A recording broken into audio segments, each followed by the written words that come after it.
Hi guys, welcome to week 6. So we are moving along in our program here. Come on, PowerPoint, boom. Okay, so for this week, what we're going to be covering are kind of adopting new behaviors. Our theme for this week is incorporate the new. So kind of new behaviors, just getting out of that comfort zone, learning how to adopt new behaviors. We'll talk a little bit about ideas versus execution, how to better execute, aka do better, and then just how to trust the process, because whenever we're talking about adopting new behaviors or just moving into an area we're not comfortable with, there's that resistance to anything new, and learning how to push through that and getting out of kind of that analysis by paralysis like the thinker and going into doing and taking action.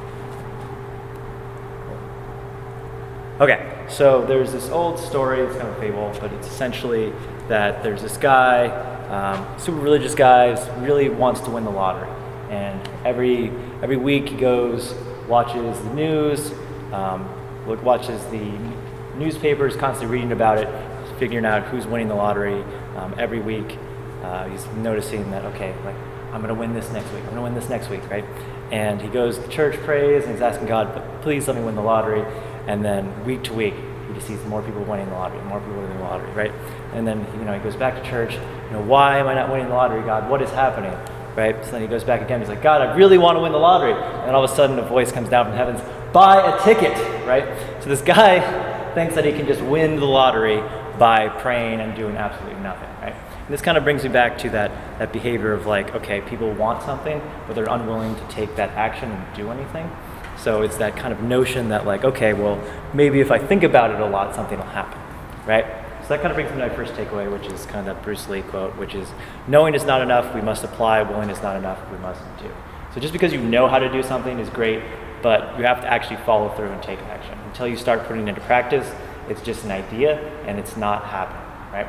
That's one of the biggest things. People will think about something a lot and they won't take any action, and they'll just be stuck in this kind of constant idea of like, well, maybe one day, right? So how do we actually get out of that and start kind of adopting new behaviors? So I've got a couple different tactics here, but the first one is kind of acknowledgement. You have to kind of get out of your head a little bit and realize that like, okay, this is actually something that's important to me, and understand that whatever you're trying to pursue is actually something worth pursuing. There's the old Grant Cardone thing of be obsessed or be average. It's the idea that when you're trying to take on something new in your life, you have to kind of start really focusing and visualizing on what that is and how that's going to affect your life, and also prioritize it, right? If it's not important to you, you're probably not going to follow through with it. If it's just something that you're kind of interested in, right? Again, you got to be committed, and you got to keep taking those actions and moving forward. So the second one is acceptance. This is kind of your responsibility to follow through with this. Not anyone else is going to take on the work. You have to do the work. It's the idea that your effort and your attitude and ultimately your actions are 100% your responsibility, and no one's going to do it for you. Right? The third one is kind of adoption, and that's kind of just chunking, right? We've talked a little bit about this, but just breaking the idea down into smaller pieces. Oftentimes, what we get into this analysis paralysis thing, where we're like, okay, well, this thing is so far off in the future, I can't manage it. It's too much, right? But when you start chunking it, okay, all I have to do is just this one thing, and then this one thing. And then it's that compound effect over time that will chunk down that larger project or that larger vision for your reality that you want to create, right? So just learning how to frame that and understanding that, okay, this is a bigger project that I'm taking on. I need to start now, but I don't have to do everything at once. I can just take on that small first step and kind of build that initial momentum, right? That's really crucial, just to getting that out of that thinking and more into doing, right?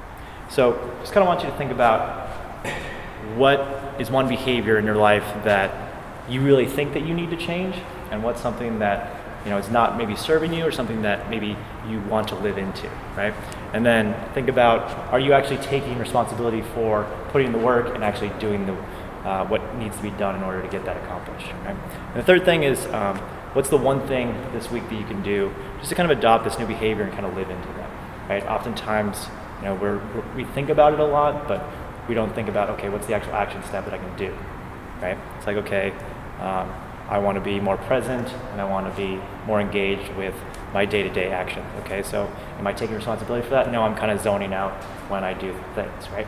So how can I start doing that this week? Okay, well, maybe I'll, set aside a little bit of time in the morning to get ready for my day so I don't have to rush through everything and constantly be chasing the day. Just small tweaks like that can make a big difference and kind of snowball on a longer timeline. Right? We're talking about very small micro actions that you can take on a daily basis that'll add up over time.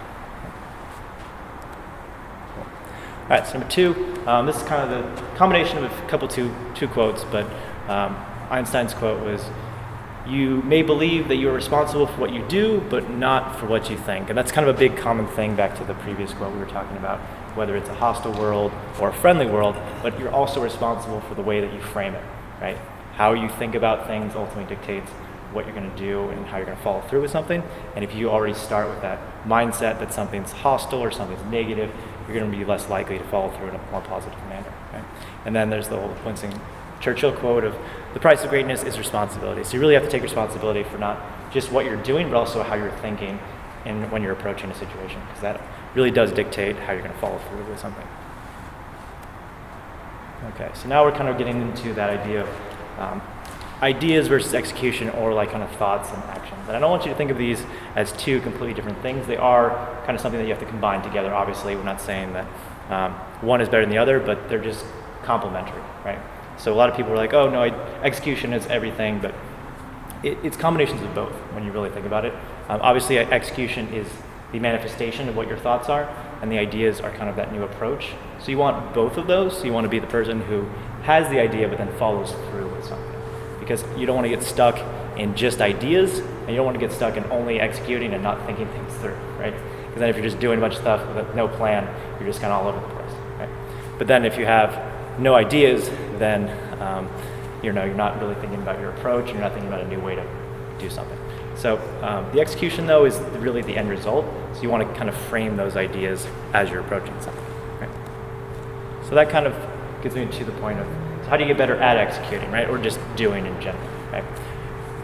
So one of the biggest things people do is they take on way too many things at once and they kind of get burned out. Kind of a similar analogy is if you're running a race, you kind of start out way too fast and you try to run, keep up with like some of the pro racers, and then you burn out by mile 2, right? So whenever you're doing something, trying to change a behavior, trying to change anything in your life, really you got to start smaller. You don't want to commit to anything more than like 2 major projects, 2 major things to shift at once, because you have to actually dive a little bit deeper and actually get into, okay, what's causing it, try to get out of that idea of multitasking, constantly doing several things at once. Like we get into that idea that we can multitask and we can do all these things and apply it to other areas of our life, but if you're talking about things that aren't, robotic tasks, it's going to require a lot more energy and a lot more time and a lot more focus, so you need to really commit to just 2 things tops at a time. The second one, like we were talking about, is chunking it. Oftentimes, that bigger vision kind of scares us, and we start kind of wanting to hide away from it. So you really got to break that down and then kind of go into the tiny pieces of what's the day-to-day action that I can do today that'll actually move me to where I want to go. And oftentimes, it's not a huge action; it's just something very small. Right? Like maybe I need to wake up 30 minutes earlier. Right? So that means I have to figure out some kind of nighttime routine so I can get to sleep early. Right? So the third one is eliminating distractions, and then kind of changing that attitude, right? Oftentimes we have so many things that we're running around doing, but it's taking us away from that vision that we're trying to move into. And you think you have time, but you really don't, because the more we start cramming stuff into our schedule, the less and less time we have. And then the more focused you are, the more you'll realize, okay, I don't need to be doing this, and everything will start fading away as you start prioritizing more. Right? Okay, so then we talked a little bit about this, but just kind of the idea that you want to set up triggers for positive behavior, right? So you want to make it very easy to jump into activities and jump into this new way of doing things, right? Like, okay, maybe if I want to get into a new workout routine, I'm going to go to sleep in some of my workout clothes. When I wake up, I can just go right into the workout, and I don't have to worry about this extra block of, well, now I got to figure out what I'm going to wear. I got to find my shoes. I don't know where my pants are, right? And it becomes this like, oh no, I'm not going to do it. Snooze, right? So you want to eliminate any type of barrier and make it as easy as possible to fall into these new routines. If you have an idea or an intention to want to get into meal prep, just learning how to grocery shop, how to actually store some of your food, having a plan for what you're going to cook certain days. Just small things like this make a difference as you're trying to make these changes. Okay? And obviously, if it's not in your calendar, it doesn't really exist, right? You got to time block it. You have to actually make time for doing it, and you have to actually complete that one task, right? So 5 and 6 are kind of complementary, but it's the idea that just because it's on the calendar doesn't mean you're going to do it, right? You still have to actually go through and then complete that one small thing, and that one small thing will start creating that momentum to allow you to keep going. And that's really what we're trying to get into today, is just taking any type of action forward, even if it's a small step.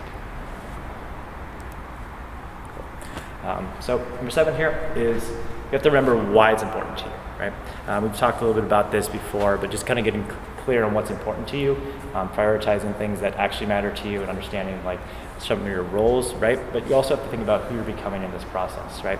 When you have that better vision of who you want to become, you start remembering why you're doing things, and then the work that was kind of monotonous, now you understand why you're doing it and what it's helping you achieve, and then it becomes a little bit more manageable. Doesn't make it any easier, but it's still, you understand why you're doing it, and that makes following through on it more likely. Right? And then just remember just to give yourself the small wins. Whenever we're moving towards something that's really big, there's oftentimes these small little incremental wins that we kind of just breeze by because we haven't achieved the whole goal. And you got to remember that, like, okay, I've made some incremental steps forward, and you just got to kind of celebrate those wins, because that's going to give you that momentum and that kind of perspective to keep pushing forward. If you just wait until you've achieved everything, that might be a 2 or 3 year journey. So if you're not giving yourself any wins on that 3-year journey, that's going to be a little rough. Also, number 9 is just kind of allow yourself to plan other goals, but set them aside without execution. It's kind of a creative process. You're eventually going to figure out that you're going to want to do other things, that you're going to want to, okay, maybe I want to learn a new language, right? But you're not going to have time to do it when you're doing, moving into this larger vision and adopting some of these new behaviors. So you want to actually, give yourself the time to go through that process, but you don't have to do it right now. You can just put it aside and come back to it maybe later, and that'll just kind of give you that, that solace of like, okay, at least, I've taken some time to deal with that, so it's not distracting me from one of my larger goals. And then the last one is kind of that kind of social sharing, but just sharing your plans with a trusted circle. I think it's really important that I put trusted circle and ask for input on there, because oftentimes that's one of the things that does kind of nuke a lot of our progress, is we tell someone we're really excited about some of the things that we're trying to change in our life, and they kind of talk us out of it. So you got to be careful with who you're sharing that with as well. Don't share it with everybody, because not everyone's going to understand. Like, why am I training for this race? Okay, this person doesn't get it. Like, some people just don't understand the journey that you're on. So you have to find people with like-minded mindsets who can actually support that, and those people can become part of your inner circle. Right? Just learning how to foster that environment that's kind of moving you in a positive direction. That takes a little bit of time. So just know that as you're going through it, look for those people on that journey, and they're going to help kind of inspire you and motivate you, and also going to give you some insight on some things that you can tweak as you're moving forward. All right, so third takeaway is the Maya Angelou quote, but it's essentially that do the best you can until you know better, then when you know better, do better, right? And I would just add, be better, right? So it's kind of a process, right? Like when you're first starting out, you're kind of trying things out. You're not sure what works. But then as you get better and more competent at this process, you understand what actually does work. And then it's just about actually following through and doing it, right? And that's eventually going to add to, that positive mindset that we're talking about here. All right. So as you're going through this, while you're going through this process, it's going to feel kind of weird, because you're doing stuff that's completely out of your comfort zone, and it's different than what we're accustomed to, right? Challenging ways of thought, understanding like, okay, maybe some of the beliefs that I had aren't serving me anymore, and I have to replace them with newer ones that are serving me. You're going to have to understand that this process is going to take a little bit, but there's also some tips on how to just move through it. The first one is just what I call the Bueller method, just kind of slowing down, being present. Oftentimes we're always rushing through things, and we're not really taking in what we're learning, or just kind of understanding that this process does take time. Remember we talked a couple weeks ago about mastery and just learning how to understand that a lot of your Renaissance painters took thousands and thousands of takes on some of these sculptures, and that their great works didn't happen overnight. They had to really work on their craft over time and really work on developing those skills. Second part is kind of practicing self-awareness and reflecting. Oftentimes, like we were saying, we're not giving ourselves that credence for the victories that we have had. Just kind of understanding that through some of that struggle, you're going to understand what the positives are in your life, and you're going to appreciate them a little bit more. And if anything's like handed to you, you kind of don't appreciate it. So it's understanding that you're learning through the process of what works and what doesn't, but also you're understanding that the real value of certain things in your life. And then next part is kind of that old quote, but it's like, relax, nothing's under control. We have this idea that we can control everything, but you have to understand that you got to find solace in kind of putting your best foot forward, and that you can only control your effort and your attitude and just showing up without expectation. That's one of the biggest things. As long as you're showing up, putting in the work, that time will come where you're starting to move forward. So just kind of keep moving forward. And then the last part is kind of listening to your body, understanding that this path to any type of change is going to take a while, so you have to really take care of yourself. You don't want to redline and white knuckle your way through this. You really have to pay attention to what your body's telling you, how you feel in the process, like what feels right and what doesn't, but also just taking care of your actual health in this process, because I've seen a lot of people who are really high achievers, but they're just giving and giving and giving, and they don't take that time to really kind of reset and kind of recharge and allow themselves to step into that best version of themselves, right? Oftentimes the quote is, "What you can't pour from an empty cup." It's kind of the idea that if you keep giving it away, you're not going to be able to actually show up in the best version of yourself. All right, so moving along here, we've covered kind of challenging the status quo, hopping off that hamster wheel. We've kind of accepted our new challenges. We talked about mastering kind of the skills we need, just learning how to prioritize the positive, and now we're into kind of incorporating those new behaviors into our lives. Right? So we've gone from that kind of hamster wheel, we're moving towards that champion lifestyle. We're getting through kind of that ambition, and we're taking more action, right? You don't want to be that person who just looks at things happening, which is the fan. You don't want to be taking so much action you don't know where you're going. So it's kind of the idea versus execution, and kind of having that vision and actually taking steps forward to move in a positive direction. All right, so just a quick recap for week 6 here. You have to start applying what you know, and you have to start kind of doing and taking action. That's kind of like one of my favorite cartoons. There's the thinker versus the doer, and the doer just left. There's nobody there because the thinker's still figuring out what he wants to do. Thoughts become things. It's that idea that you are responsible for your actions and your effort, but also how you frame things and how you think about things. It's that kind of idea, that law of attraction. But if you keep thinking about negative things, you're going to manifest that in your life, because you're not even allowing the positive to happen, because you're framing everything as if you already know what's going to happen.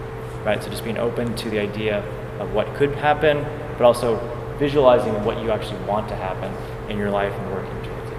And just seeing those opportunities in those ways where you can move forward. Right?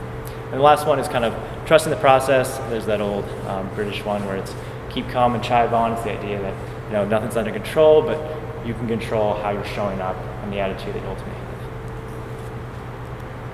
Now, this was, I think, an Aristotle quote, but then there's a little bit of debate on who actually said it, so I didn't put the quote.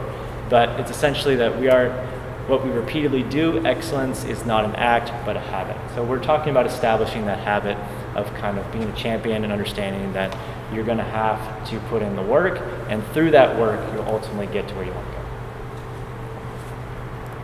All right, so that is for week 6. Boom, we got done. All right, cool. Okay.